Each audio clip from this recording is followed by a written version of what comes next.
Muy buenas tardes y bienvenidos a Radio Universidad de Salamanca, a este programa de reseñas literarias, todos los libros, su libro, que dirige Alberto Sansegundo, que por cierto ya se encuentra con nosotros en estos programas pues muy extraños que grabamos unos días antes y además también grabamos para YouTube. Buenos días, Alberto, buenas tardes para nuestra audiencia, ¿qué tal estás?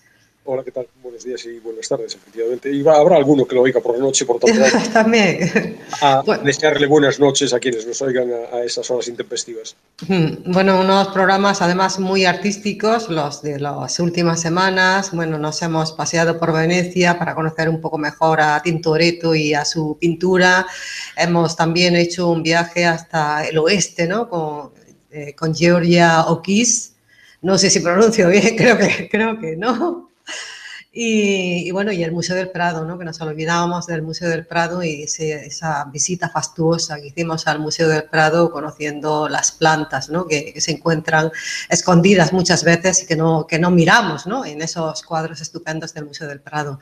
Y hoy creo que ya se acaba, ¿no? Ese recorrido y vamos a entrar en otro. Así es, la lógica que unía los tres programas precedentes era efectivamente la del arte, con aquella excusa del Día Internacional de los Museos. Hoy tenemos otra excusa, que es la del viaje.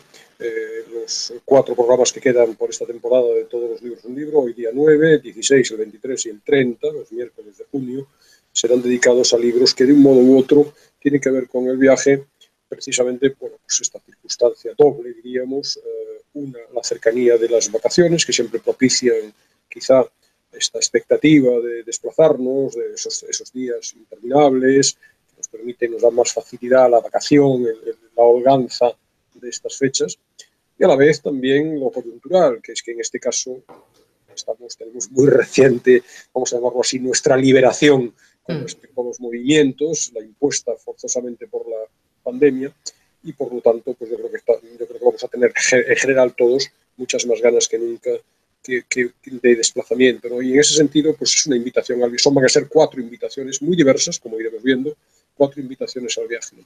Quiero hacer, antes de presentar el libro de hoy, una acotación acerca de la pronunciación de Georgia O'Keeffe. Quiero decir, obviamente, y hablo por mí, que no, uno lee libros, tiene una cierta información sobre ellos, pero mete la pata constantemente en este tipo de programas, de más o menos repentizas tus ideas acerca del libro. Entonces, pronunciaciones, en mi caso, que no son las correctas, confusiones en los nombres.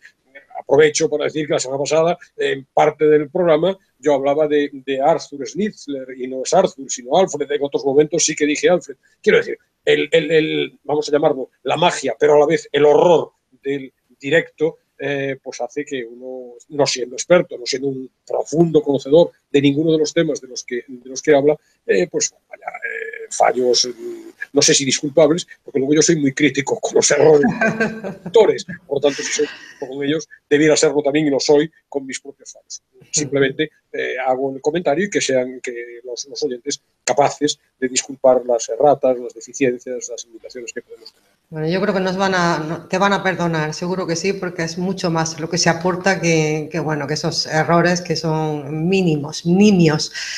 Bueno, pues yo no sé si hoy también hay un poco de margen para el error, porque también nos vamos afuera, nos vamos al extranjero de nuevo, ¿no?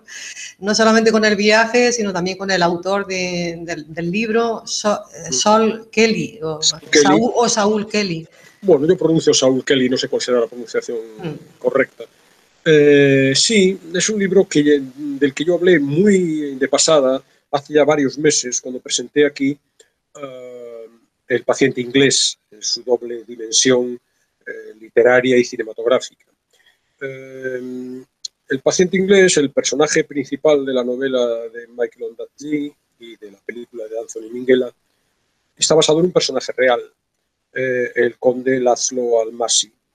Y sobre ese personaje real se construye, sobre la fascinación, también la ambigüedad de la personalidad de conde Almásy, se construye El oasis perdido, con un subtítulo muy evidente: Almásy, Zerzura, ahora hablaremos de Zerzura, y La guerra del desierto. Su autor es Saúl Kelly. ya la propia editorial, que es la editorial Despertaferro, introduce una rúbrica, La historia que inspiró El paciente inglés.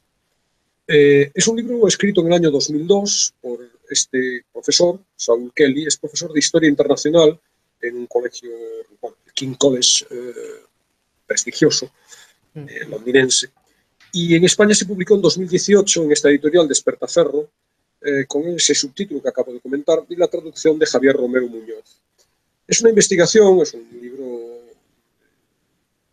ensayo apasionante, basado en una documentación inacabable, sobre el grupo de exploradores románticos, aunque no solo románticos, porque hay también intereses detrás de sus expediciones intereses económicos, digo, hay también inclinaciones ideológicas y militares en sus movimientos, como luego contaré.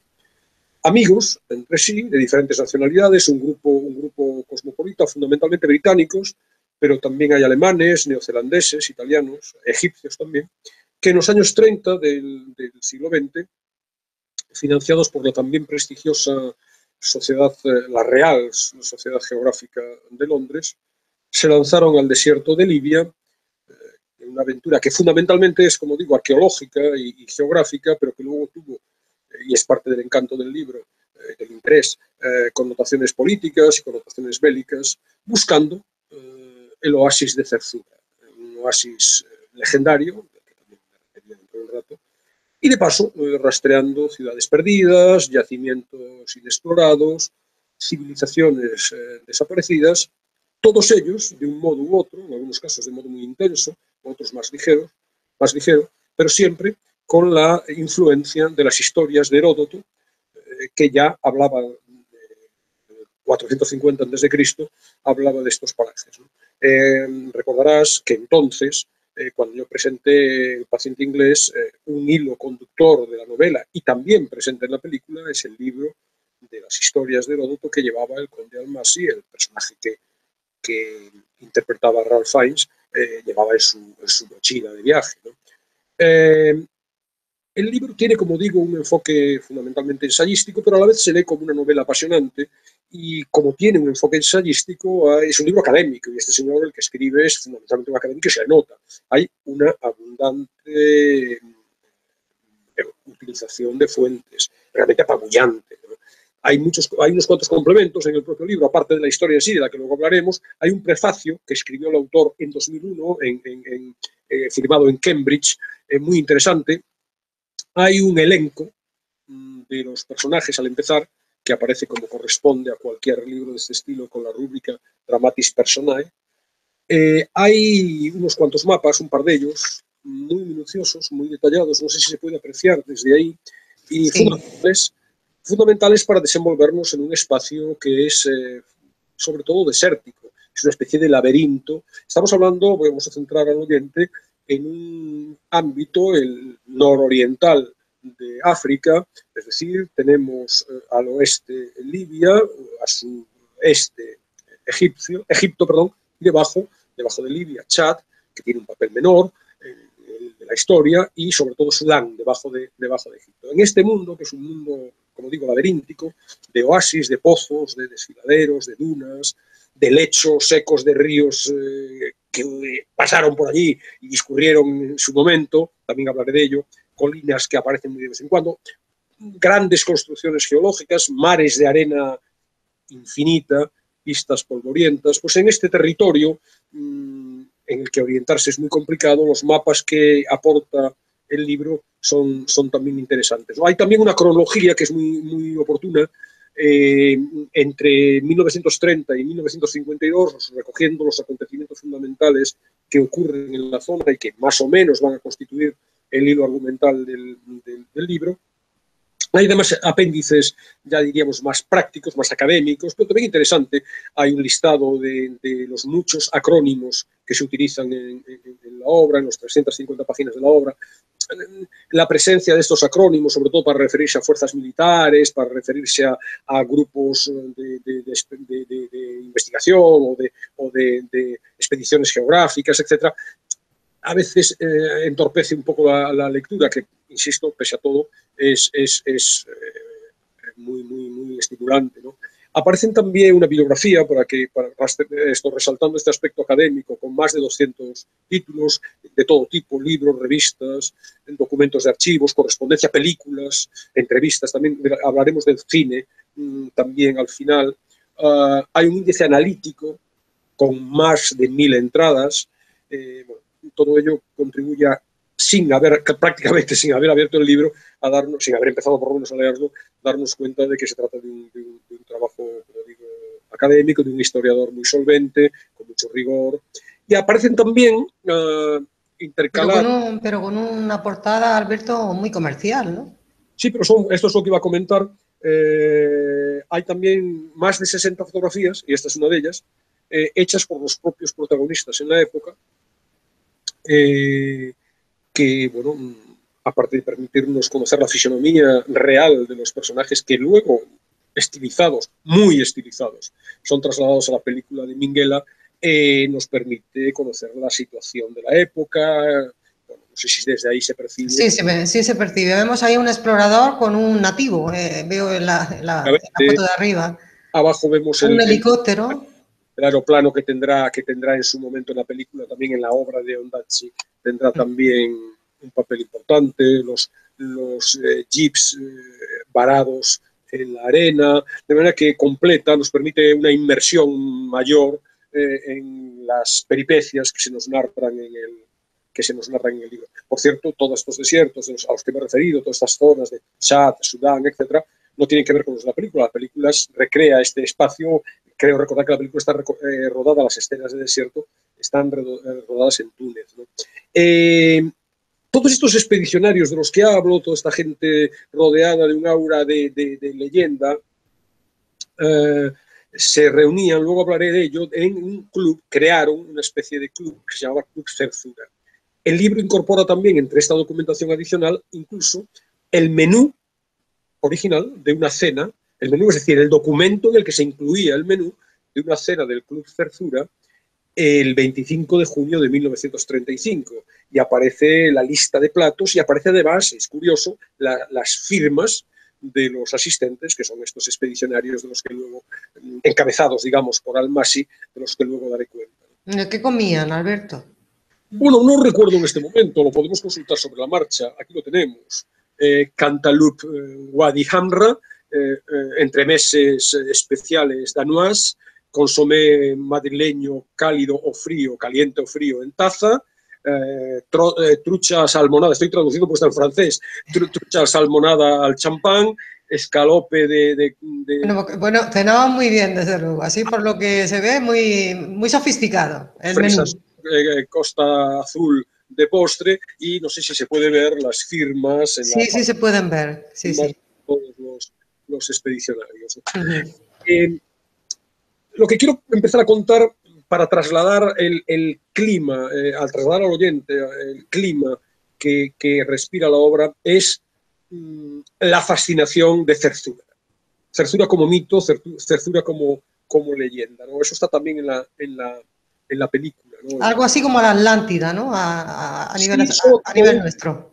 Sí, pero con un referente real que se puede encontrar, ¿no? Entonces, la atracción se ha dado durante muchísimos siglos, más recientemente, pues, en las últimas décadas, digamos, en el siglo XIX y el siglo XX más exactamente, pero esto se retrotrae a la Edad Media incluso, y en los últimos 2 siglos, sobre todo en el siglo XX, hay muchas manifestaciones artísticas, literarias, culturales, ensayos, biografías, libros de historia, películas, como digo, luego hablaremos al final de un elenco de algunas de estas manifestaciones, sobre este mundo,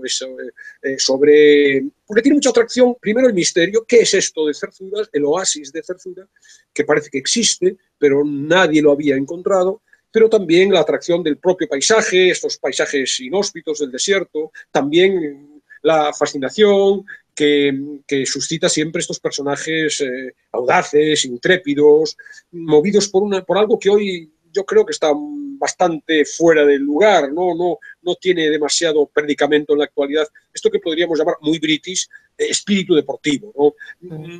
Gente que se embarca en aventuras inconcebibles por el mero afán, el mero placer del descubrimiento del juego, ¿no?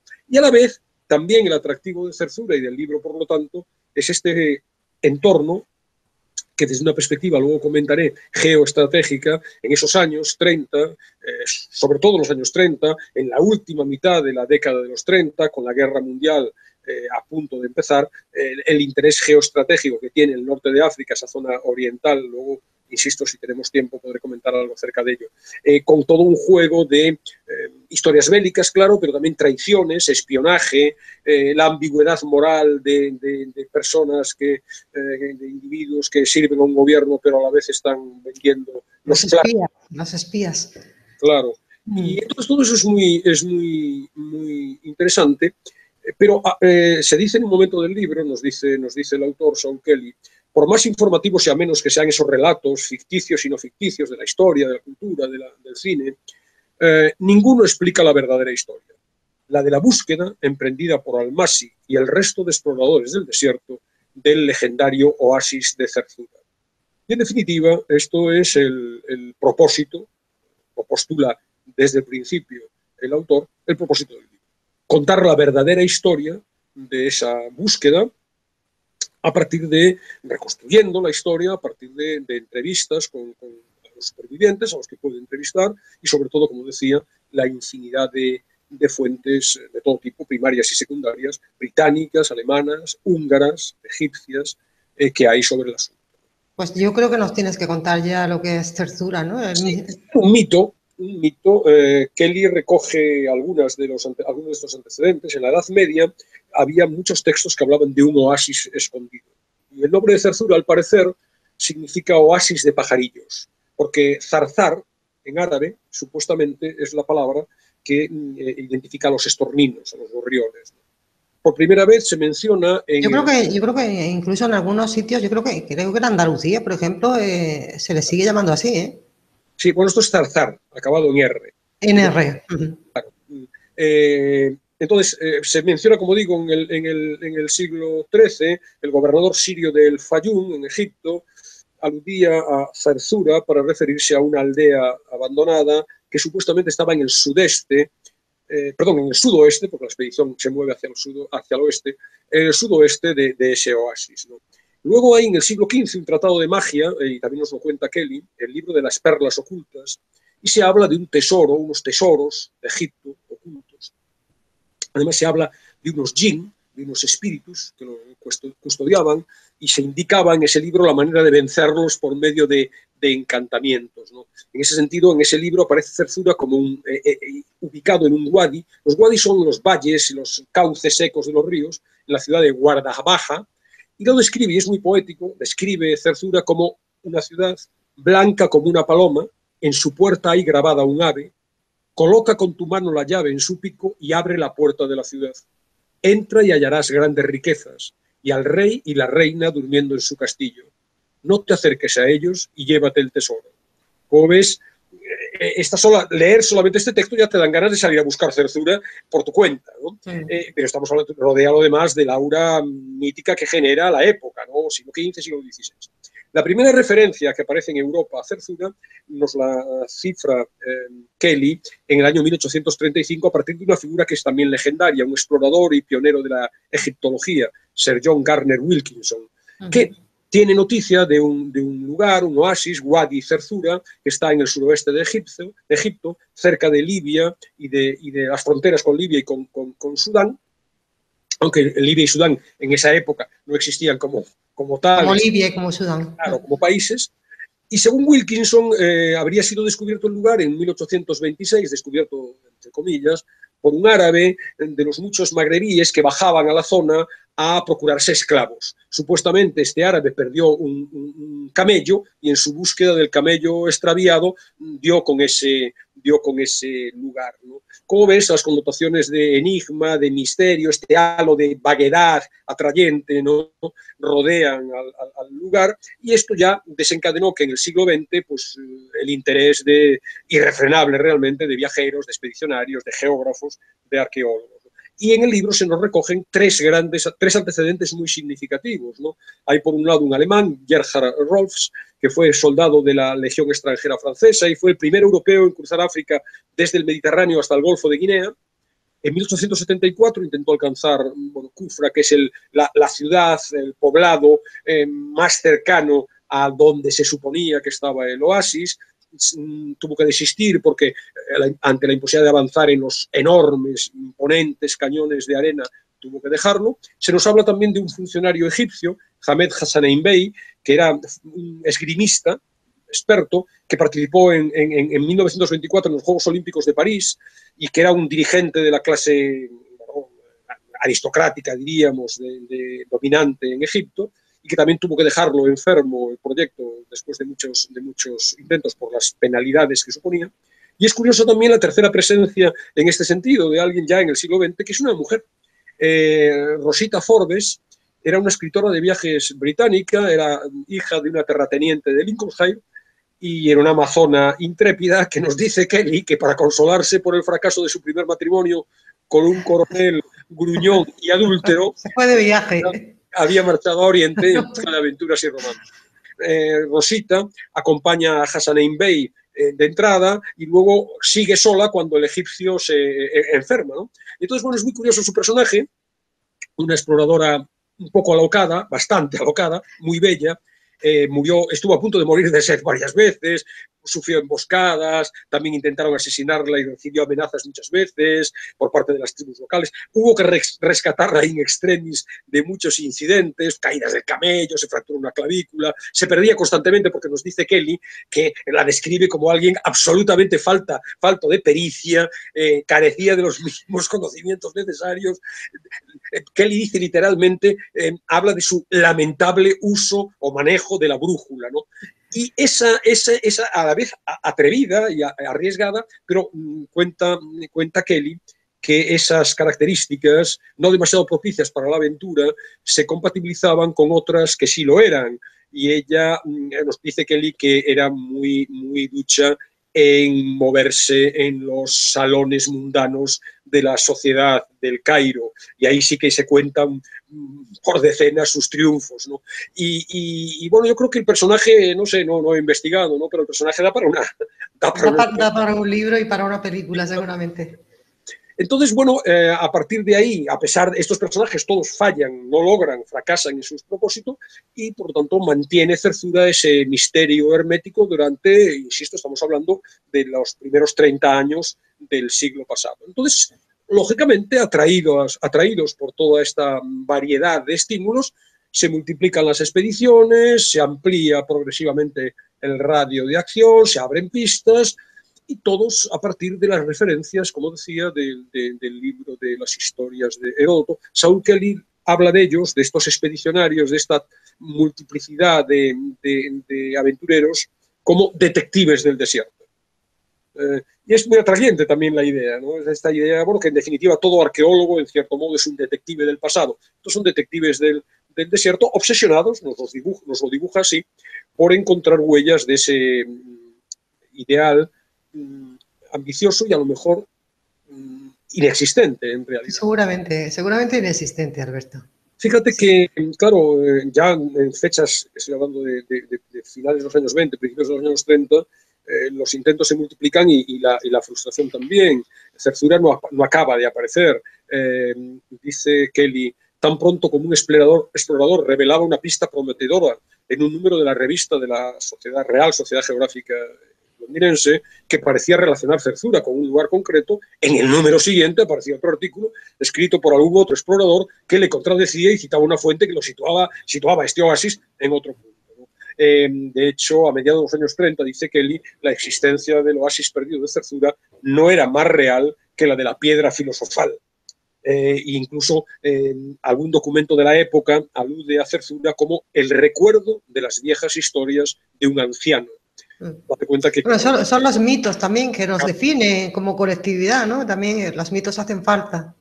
Todo esto estimula mucho más, claro, el interés de gente que por definición es aventurera, se lanza a este tipo de experiencias. Y así además es como se descubren los nuevos mundos, ¿no? Yo creo que hace falta también esa idea del mito y ese ideal, ¿no? De ir persiguiendo algo que no conoces. Claro, descubrimientos de los españoles en las navegaciones en busca de las Indias, ¿no? O las míticas fuentes del Nilo, que efectivamente existían, pero alguien en Londres, digo, este río que desemboca de esta manera turbulenta, pues es muy probable que tenga unas fuentes y habrá que rastrearlas, ¿no? Mitos que acaban teniendo su correlato real, ¿no? El caso es que para el año 35, que es donde más o menos va a empezar la acción, la zona hervía de una turbamulta de gentes.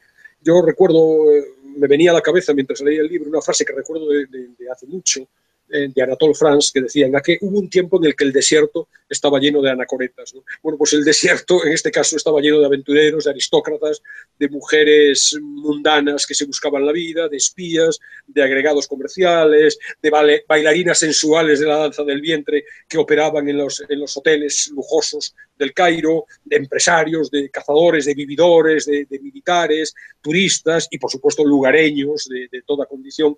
Y esa es un poco la imagen que nos podemos hacer de cómo era la zona en esa época. Y fíjate que todo esto que estoy contando, las historias, los tres antecedentes recientes, el pasado, la descripción del mundo y de la época, de la zona, etcétera, ocurre en las 20 primeras páginas del libro. De manera que el libro va a ser otra cosa. Esto es simplemente el ponernos en situación. El libro se extiende unas más de 300 páginas desde ahí y empieza exactamente el 8 de abril de 1935. Ahí el Daily Mail publicó un anuncio. El rey ha aprobado la concesión de la medalla de fundador de la Real Sociedad Geográfica al comandante R.A. Bañol, jefe de la expedición de 1929-1930 en busca del oasis perdido de Zerzura, en el sur del desierto de Libia. Ese mismo día, otro diario, el Daily Telegraph, da noticia de esa concesión de la medalla, pero aporta un elemento más. Se dice que Bañol, en esa noticia, nunca halló el oasis perdido de Zerzura. Incluso pone en duda su existencia. Aunque, por otro lado, existen pruebas de que sí existe. Vastas extensiones del imponente mar de arena no han sido nunca contempladas por ojos humanos. He aquí una oportunidad para el joven aventurero. Bueno, eso lo dice el periódico, eso lo lee toda Inglaterra, y ese aura romántica de Zerzura despierta todavía mucho más el interés de más personas. Fíjate también que en el libro Kelly explica o intenta o justifica o da una explicación también una adicional de por qué esa fascinación, ¿no? Zerzura está rodeado de este romanticismo que compensa una cierta, se dice literalmente en el libro, deprimente realidad de la vida cotidiana inglesa. Escasez, estamos hablando de la Gran Depresión, en Gran Bretaña hay por tanto también, no tanto en Estados Unidos, pero también hay desempleo, la inseguridad en el extranjero provocada por la presencia en muchos países de grandes dictadores, y por lo tanto todo eso, como a modo de compensación, opera la búsqueda de esa leyenda que no se sabe nunca si va a ser cierta. No había internet entonces. Claro, no había internet entonces. Entonces, bueno, Ralph Bañol es el explorador más importante del desierto libio y nos lo da a conocer Kelly, así como a otros exploradores. Ahora aparecerá Almasi, que es el principal de ellos, ¿no? Pero Bañol, su abuelo era militar, su abuelo había también sido militar, había trabajado, él tiene una trayectoria de viajes, había servido en la Compañía Británica en las Indias Orientales, el padre del explorador coronel había trabajado como militar en Chipre, en Sudáfrica, en Egipto, en lugares exóticos, Sudán. El propio Bañol había tenido trayectoria profesional en Jamaica, estuvo en Francia en la Primera Guerra Mundial, en la India, y luego en Egipto era también, además de militar, ingeniero, y por lo tanto bueno, esas dos características hacían que se desenvolviera pues, bastante bien en aquel mundo de pirámides, restos arqueológicos, riscos pedregosos, además dotado de un espíritu aventurero enorme, un carácter inquieto, muy activo, muy decidido, y entonces, bueno, es él el que funda el Club Zerzura, aunque se dice que nunca lo fue en un sentido estricto, no hubo sede, no había estatutos, no había cuotas de ingreso, era una comunidad de individuos unidos por un propósito que era un requisito común. Para entrar en el Club Zerzura, el requisito muy general era necesario haber tomado parte activa en la búsqueda del oasis de Zerzura o en la exploración general del desierto. Con esas condiciones formabas parte. En 1930, en un bar griego de un sitio interesantísimo, Wadi Halfa. Wadi Halfa es un sitio que está a medio camino, un lugar de paso en una ruta obligada por barco y por ferrocarril entre Asuán, en Egipto, y Jartum, en el interior, en Sudán, ¿no? Pues en ese bar griego, en 1930, ese grupo de amigos constituye formalmente, vamos a llamarlo así, los componentes son gentlemen cosmopolitas, aventureros y gente que en general, y esto está en la película también, me remito a la película, está en la novela, pero es que en la película del paciente inglés se ve de una manera muy notoria, muy acostumbrados a desenvolverse simultáneamente con un smoking en los bailes de los hoteles de lujo, los salones de los hoteles de lujo del Cairo, pero a la vez luego vestidos con pantalón corto y tocados por su salacot, desatascando un camión hundido en la arena con un sol inclemente, ¿no? Ellos se reunían una vez al año porque la Real Sociedad Geográfica Londinense tenía reuniones obligadas una vez al año con una cena de la sociedad. Ellos coincidían en Londres una vez al año y luego ellos cenaban por su cuenta, se reunían después de la cena oficial en un café londinense y, bueno, pues porque claro, no coincidían en el lugar, en Libia, en Egipto, simultáneamente todos, entonces intercambiaban sus experiencias, proyectaban iniciativas nuevas, se pasaban fotografías y, bueno, se despertaban unos a otros mutuamente o se avivaban el interés natural que tenían, ¿no? En el libro se nos detallan, yo no quiero entrar en ello, el elenco de algunos de los personajes destacados.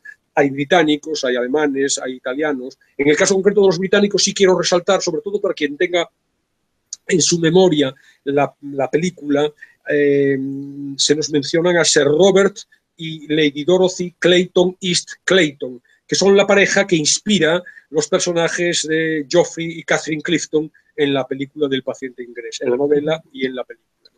Y por encima de todos estos personajes, Saul Kelly se detiene en el análisis o en la presentación y luego en el desarrollo de la trayectoria de László Almásy, este aristócrata húngaro, experto practicante de la caza mayor, que lo lleva también a sus grandes partidas de caza en África, es aventurero, es aviador, es un entusiasta del motor, lo cual es un valor impagable en aquellas expediciones en los camiones y las furgonetas se quedaban en mitad del desierto. Esto capaz de hablar en inglés, en alemán, se desenvuelve en italiano, por supuesto en su lengua materna magiar, con una vida muy agitada, muy turbulenta. Según su propia, es muy narcisista, según sus propias opiniones, él descubrió el oasis de Zerzura, perdón, y luego esa turbulencia se da en sus diferentes desempeños, como inicialmente oficial de inteligencia húngaro en Egipto, en la década de los 30, luego pasa al servicio de inteligencia alemán en la Segunda Guerra Mundial, siempre en la misma zona, y es una labor que además parece que compatibilizó con una misión estratégica a favor de los británicos.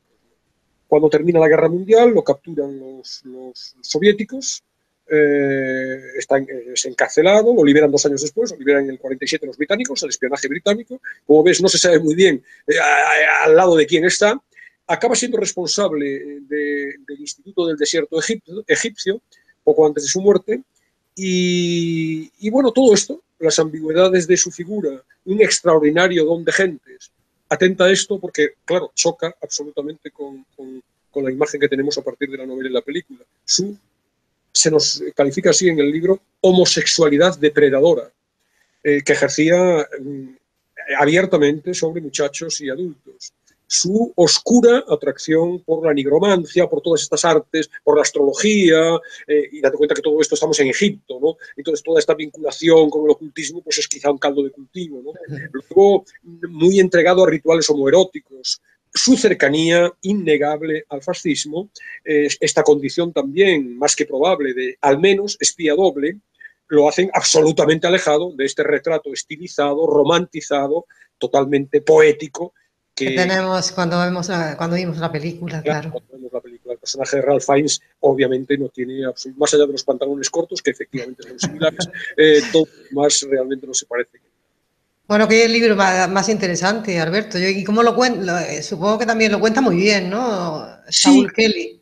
Sí, le ponemos un pero yo creo que no quiero ni siquiera enfatizarlo demasiado porque puede resultar disuasorio para el oyente, y yo no quiero que resulte disuasorio, porque creo que interesa a pesar de este obstáculo, es que, claro, como hay tal cantidad de datos, Por supuesto, no es necesario, como comentamos otras veces, no es necesario estar cotejando cada ficha, cada nota, perdón, con las referencias al final del libro, porque entonces eso sí que la tarea se hace, la lectura se hace imposible, ¿no? Porque son centenares de notas, ¿no?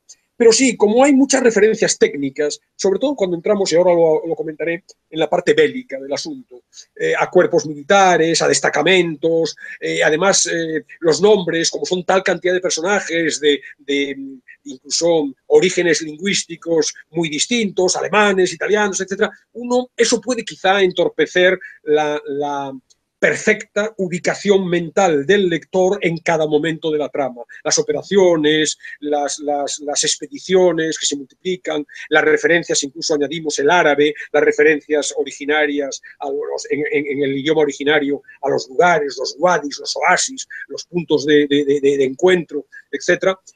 Pues puede resultar a lo mejor un pequeño obstáculo, ¿no? Pero como por otro lado hay infinidad de aventuras de todo tipo, infinidad de informaciones interesantes sobre arqueología, los mapas, es muy bonito para mí, ¿no? Por lo menos porque la lectura para mí lo fue, ¿no? Ir siguiendo casi con el dedo en el mapa los diferentes trayectos que se hacen, ¿no?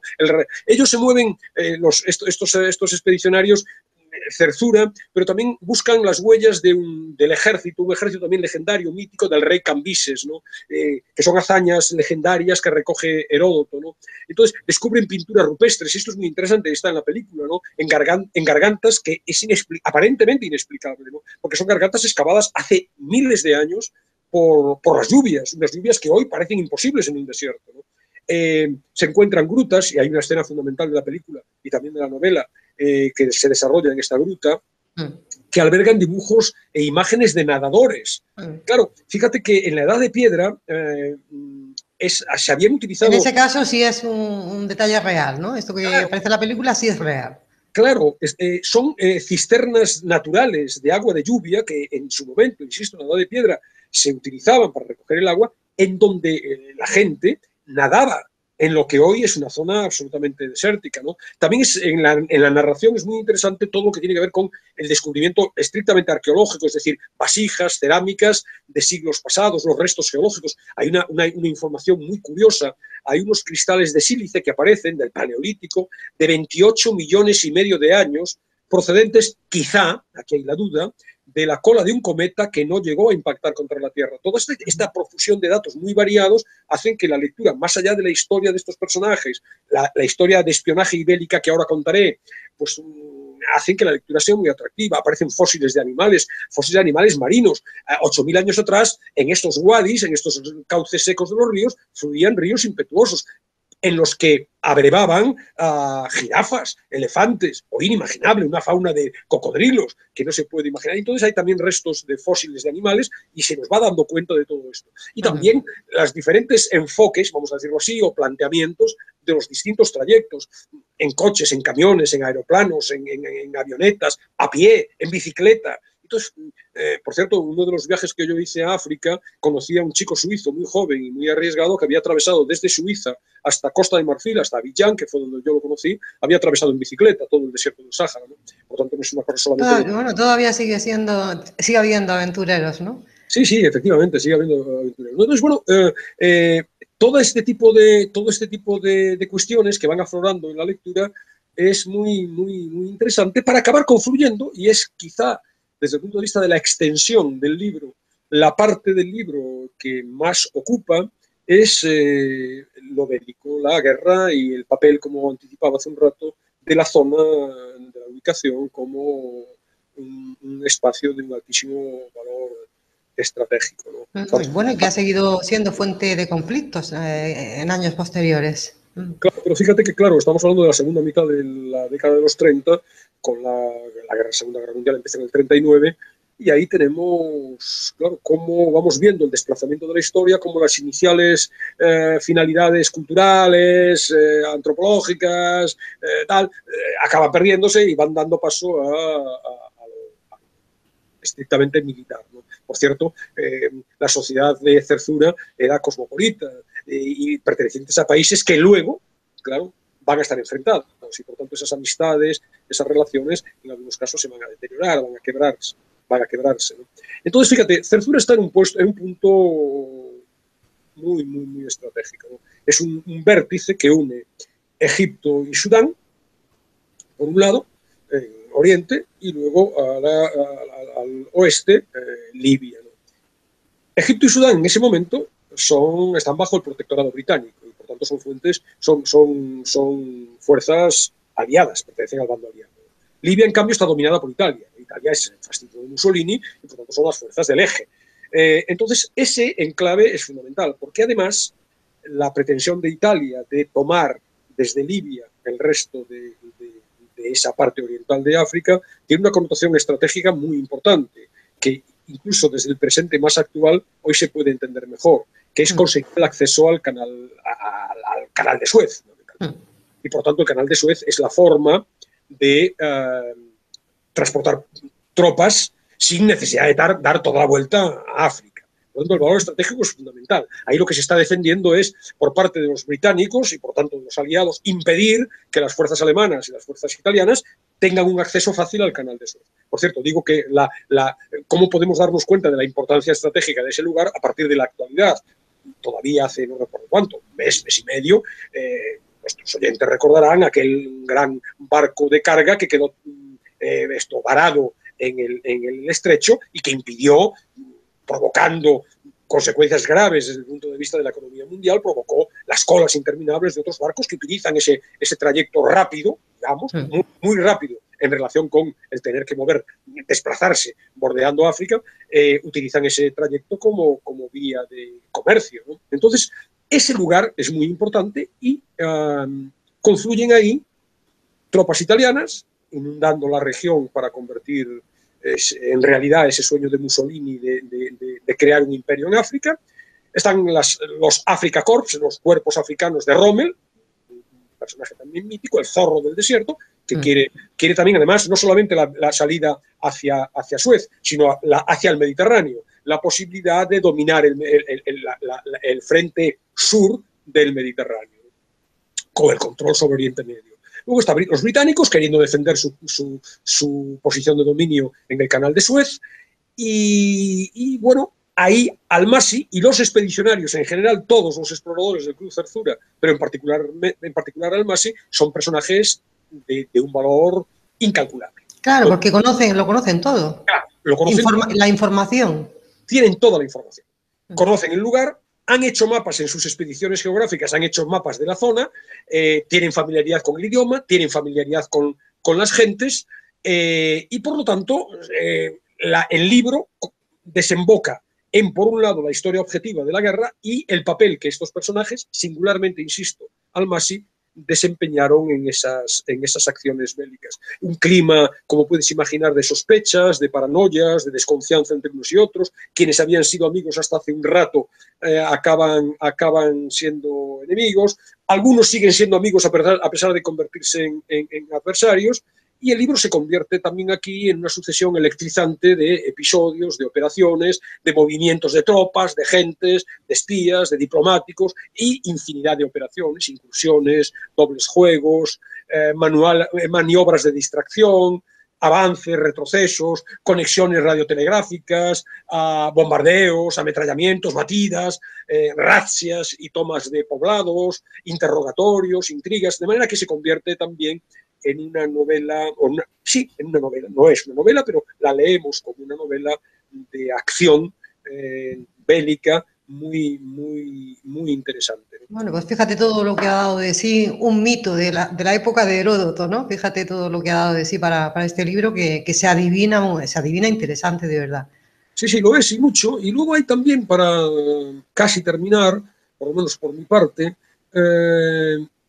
esta recreación del mundo, no ya del desierto, sino lo que decía del Cairo, de un hervidero de espías, del Cairo más cosmopolita, de hoteles a la europea, con salones, como hemos dicho, lujosos, con bailes nocturnos, con las mujeres vestidas de gala y enjolladas, los hombres con su smoking, pero con todo ese clima de pasiones, que está muy bien recogido también en la novela y en el libro, de intensidad, de emociones, muy atractivo, que ha tenido mucho reflejo en en el cine en particular. Entonces ahí sí que hay una mención de Kelly a estas presencias de lo bélico, de la zona esta, de la Segunda Guerra Mundial en esa zona. Entonces, pues por ejemplo, hay lugares y hechos legendarios, ¿no? La batalla del Alamein, que es un punto de inflexión decisivo en la contienda en el frente norteafricano, ha tenido mucha repercusión en libros y en cine, ¿no? Tobruk, hay una película de ese título, ¿no? Con extraordinaria resonancia fílmica, ¿no? Un lugar fundamental también en las batallas, en los avances y el intentar frenar el avance de las tropas nazis, ¿no? Luego está, muy indirectamente, pero está también con referencia cinematográfica, el grupo de Bletchley Park y Enigma. Si te acuerdas, estos no sé sí, los que estaban intentando descifrar aquellas... Eso, no sé si llamarlos matemáticos o investigadores, sí. científicos, que intentaban descifrar los códigos secretos nazis. La película también estupenda, creo que Keira Knightley. Exactamente, sí, esa es, ¿no? También está presente. Y con respecto a esto de descifrar claves, es curioso también, que yo no lo sabía, como Rebeca, la película de Hitchcock, pero no la película, si recuerdas, Rebeca está basada, la película, en una novela de Daphne du Maurier. Y el libro se utilizaba como libro de claves para la transmisión y desencriptado de mensajes ocultos, ¿no? La figura de Rommel, que tiene un aura mítica y que ha pasado al cine muchas veces, ¿no? Fíjate, nos encontramos también, esto es curioso, quizá a los oyentes más jóvenes no les suene,